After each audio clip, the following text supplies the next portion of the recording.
ప్రస్తుతం ఓటీటీల ప్రభావం పెరిగిన తర్వాత అంతా కూడా కొరియన్ డ్రామాలు చూసేందుకు తెగ ఇష్టపడుతున్నారు. లవ్ కావచ్చు, డ్రామా కావచ్చు, క్రైమ్ థ్రిల్లర్స్ కావచ్చు, జానర్ ఏదైనా కూడా కొరియన్ కథలు, సినిమాలకు బాగా అలవాటు పడ్డారు. చాలామంది తెలుగు వర్షన్, హిందీ వర్షన్ లేకపోయినా కూడా కొరియన్ లాంగ్వేజ్లోనే చూసేస్తున్నారు. ఏదైనా సినిమాని చూస్తే సినిమా అంటే ఇది అనే ఫీలింగ్ రావాలి. ఇప్పుడు మనం చెప్పుకోబోయే మూవీస్ కూడా అలాంటివే. ఇప్పుడు నేను చెప్పబోయే ఫస్ట్ మూవీ వచ్చేసి ది ఎయిత్ నైట్.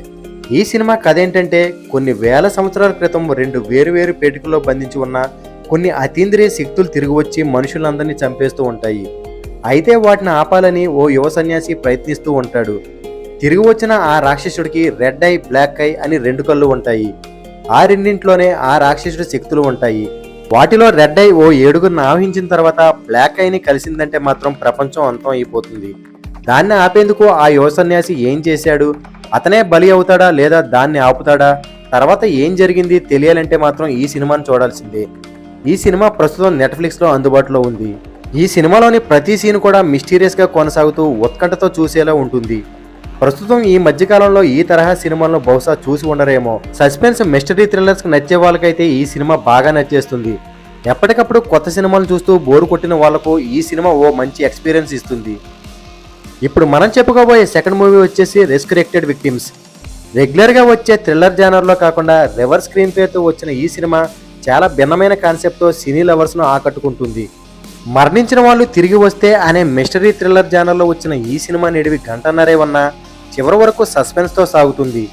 ఇక మూవీ ప్లాట్ విషయానికి వస్తే, ఓ నగరంలో జిన్ హాంగ్ లాయర్గా మంచి పొజిషన్లో ఉంటాడు.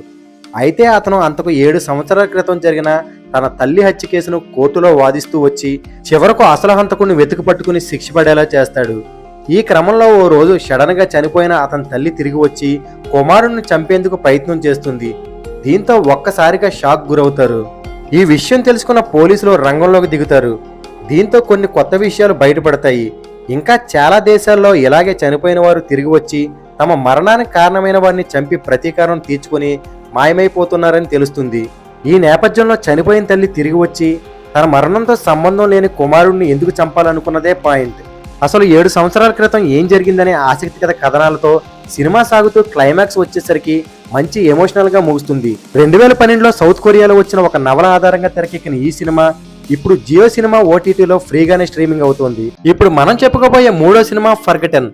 ఈ సినిమా చూసిన చాలా వరకు ప్రేక్షకులు ట్విస్టుల మధ్య కథ ఉందా లేదా కథలోనే ట్విస్టులు ఉన్నాయా అని అనడం ఖాయం. అంతేకాకుండా కొరియన్ చిత్రాలను ఫాలో అయ్యే చాలా మందికి ఈ మూవీ ఎప్పటికీ ఫేవరెట్ గా నిలిచిపోతుంది. థ్రిల్లర్ మాత్రమే కాదు, ఈ మూవీలో ఎమోషనల్ ఎలిమెంట్స్ కూడా ఉంటాయి. ఇక కథ విషయానికి వస్తే, ఒక కారులో సినిమా మొదలవుతుంది. జిన్సోక్ తన అమ్మ, నాన్న, అన్నయ్యతో కారులో ప్రయాణిస్తూ ఉంటాడు. అదే సమయంలో తనకు పీడకలు రావడంతో ఉలిక్కిపడి లేస్తాడు. ఈ కుటుంబం అంతా ఒక కొత్త ఇంటికి షిఫ్ట్ అవ్వడానికి వెళ్తుంటారు. జిన్ అన్నయ్య యోసుక్కు కొన్నాళ్ళ క్రితమే యాక్సిడెంట్ అవ్వడంతో తను సరిగ్గా నడవలేకపోతుంటాడు.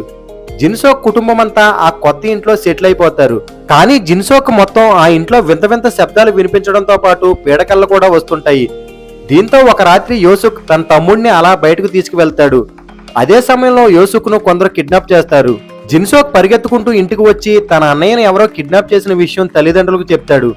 ఈ కేసుని ఇన్వెస్టిగేట్ చేయడానికి 2 డిటెక్టివ్స్ వస్తారు. కానీ వారికి ఏ ఆధారాలు దొరకవు. 19 రోజుల తర్వాత యోసుక్ తానే స్వయంగా ఇంటికి వచ్చేస్తాడు. కిడ్నాపర్స్ దగ్గర నుంచి తప్పించుకుని వచ్చానని డిటెక్టివ్స్ కు చెప్తాడు. కానీ అలా తిరిగొచ్చిన అన్నయ్యలో జిన్సోక్ కొన్ని మార్పులు గమనిస్తాడు. అదే విషయాన్ని తన తల్లికి వెళ్లి చెప్తాడు. కానీ తన తల్లి కూడా అన్నయ్యలాగే వింతగా ప్రవర్తించడాన్ని జిన్సోక్ గమనిస్తాడు. దీంతో ఆ ఇంట్లో నుండి వెంటనే తప్పించుకోవాలని పారిపోతుంటే ఒక పోలీస్ కారుకు ఎదురుగా పడిపోతాడు. పోలీసులు అతన్ని పోలీస్ స్టేషన్ కు తీసుకువెళ్లి విచారణ మొదలు పెడతారు. అక్కడే ఆడియన్స్ కు ఊహించని ట్విస్టులు బయటపడతాయి. జిన్సోక్ తన వయసు 20 ఏళ్ళు అని, తాను 1997లో ఉన్నామని చెప్తాడు. అది విని ఆశ్చర్యపోయిన పోలీసులు జిన్సోక్ వయసు 40 ఏళ్ళు అని, అది 2017వ సంవత్సరం అని క్లారిటీ ఇస్తారు. దీంతో జిన్సోక్ ఒక్కసారిగా ఏం అర్థం కాదు. ఫ్లాష్ బ్యాక్ లోకి వెళ్తే 20 ఏళ్ల క్రితం జిన్సోక్ 2 హత్యలు చేస్తాడు. ఆ హత్యలు జిన్సోక్ చేశాడని పోలీసులకు తెలిసినా అప్పటికే ఒక సంఘటన వల్ల తన గతాన్ని మర్చిపోవడంతో జిన్సోక్ ను పోలీసులు అరెస్ట్ చేయలేకపోతారు.